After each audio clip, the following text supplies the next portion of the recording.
दोस्तों, गौतम बुद्ध की कई कथाएं हैं जिन्होंने हमें सही मार्ग पर चलना सिखाया है। आज हम आपको बुद्ध की एक एक कहानी सुनाने जा रहे हैं कि कैसे उन्होंने बुद्धत्व की प्राप्ति की, ये जानेंगे हम इस कहानी में। तो आइए बताते हैं। कपिलवस्तु के शाक्यवंशीय राजा शुद्धोदन और महिषी महामाया के सिद्धार्थ गौतम, संस्कृत व हिंदी सिद्धार्थ गौतम 563 ईसा पूर्व 487 ईसा पूर्व का जन्म वैशाख पूर्णिमा के दिन लुम्बिनी के उपवन में स्थित एक साल वृक्ष के नीचे हुआ था। जब उनकी माता अपने माता पिता से मिलने अपने मायके देवदह जा रही था। पुत्र जन्म के तत्काल बाद महामाया वापस कपिलवस्तु लौट आई थी।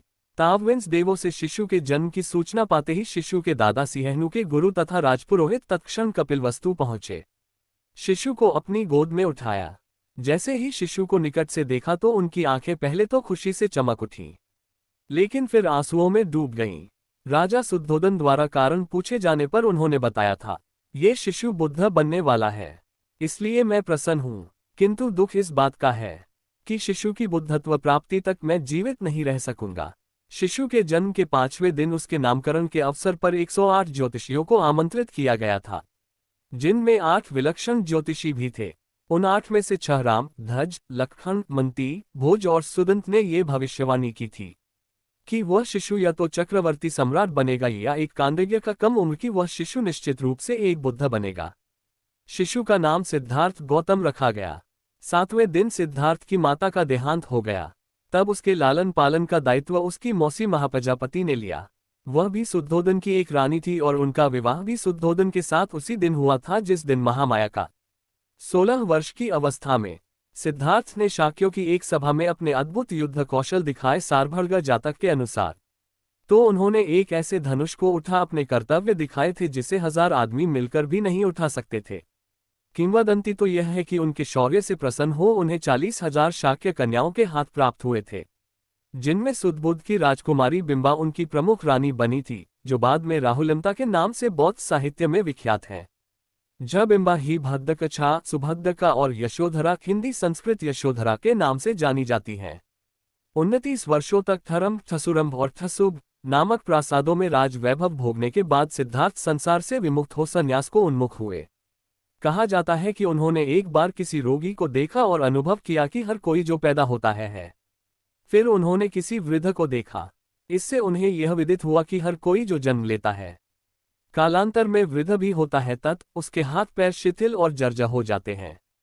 फिर जब उन्होंने एक मृत को देखा तो ये जान पाया कि हर कोई जो जन्म लेता है एक दिन मृत हो अपने संसार और नश्वर शरीर को भी छोड़ जाता है।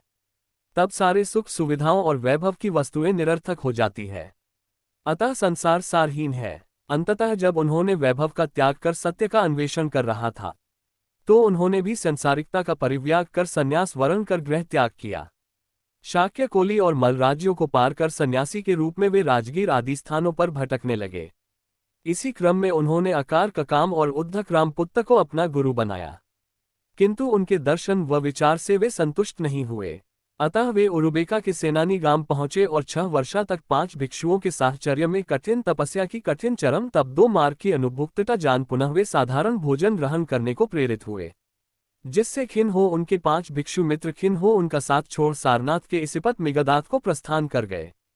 सिद्धार्थ की साधारण भोजन ग्रहण करने की इच्छा सुजाता नाम की एक कन्या ने सोने की कटोरी में खीर अर्पित कर पूरी की। वह दिन वैशाख पूर्णिमा का था। गौतम ने निर्यजरा नदी में स्नान कर खीर खाए और फिर कटोरी नदी में ही छोड़ दी, जो डूबती हुई नागराज काल के निवास स्थान पर जा पहुंची थी। फिर सारा दिन सोल उपवन में व्यतीत कर शाम का वे पीपल के एक पेड़ के नीचे जा बैठे। वहीं सोत्यय नामक एक घसियारे ने उन्हें 8 मुट्ठी घास दिए। घास को उन्होंने पूर्व दिशा की ओर रख उसकी आसनी बनाई। फिर उस पर बैठकर उन्होंने ये प्रतिज्ञा की कि जब तक वे बोधि नहीं प्राप्त करते तब तक वहां से नहीं उठेंगे। उनकी प्रतिज्ञा के तेज से महाब्रह्म और सारे देव उनके सामने प्रकट हो उनकी स्तुति करने लगे, किंतु उनकी दृढ़ मार्ग शैतान ने उन पर आक्रमण किया, जिसके भय से सारे देव वहां से भाग खड़े हुए। मार से उनकी रक्षा तब केवल 10 पारमियों ने की। इन पारमियों को उन्होंने बोधिसत्व बनने के बाद के 550 जन्मों के कठिन संघर्ष के क्रम में अर्जित किया था। पारमी 10 होते हैं: दान, शील, नेक्षम या नौकरुम, प्रज्ञा, वीर्य, खंति या धैर्य, सत्य, अधिष्ठान, मत्ता या मैत्रेय और उपेक्षा या संभाव अथवा अनासक्ति। गौतम से परास्त हो जब मार और उसकी सेनाएं भाग खड़ी तो सारे देवों ने विजेता की जय जयकार की। तप में लीन गौतम ने रात के पहले प्रहर में अपने पूर्व जन्मों को जाना, दूसरे प्रहर में दिव्य चक्षु को पाया, तीसरे प्रहर में परिव्यस्मुत्पाद के संबोधि के प्राप्ति की ज्ञान को, जिससे वे प्रत्येक बुद्ध बने। परिच्छिस्मुत्पाद के सिद्धांत का सुखद मनन उन्होंने प्रथम 7 दिनों तक उसी बोधि वृक्ष के नीचे बैठ किया। दूसरा सप्ताह उन्होंने अजपाल निग्रोध वृक्ष के नीचे बिताया, जहां उनकी भेंट एक घमंडी ब्राह्मण से हुई थी और जहां उन्होंने मार की 3 कन्याओं को परास्त किया था। उन कन्याओं के नाम तृष्णा, अरति और राग थे। तीसरा सप्ताह उन्होंने मुचलिंद तालाब में नागराज मुचलिंद के फनी के नीचे बैठ बिताया था। चौथे सप्ताह वे राजायतन पेड़ के नीचे बैठे रहे, जहां उन्होंने तपुस और मल्लिक को बिना किसी देखना सुनाए ही अपना अनुयायी बनाया। तत्पश्चात ब्रह्मसहमति के आग्रह पर उन्होंने पीड़ित मानव के उत्थान के लिए धम्मचक्र पंतन का नियम किया। दूसरों के उत्थान की प्रतिज्ञा से वे सर्वज्ञ बुद्ध कहलाए।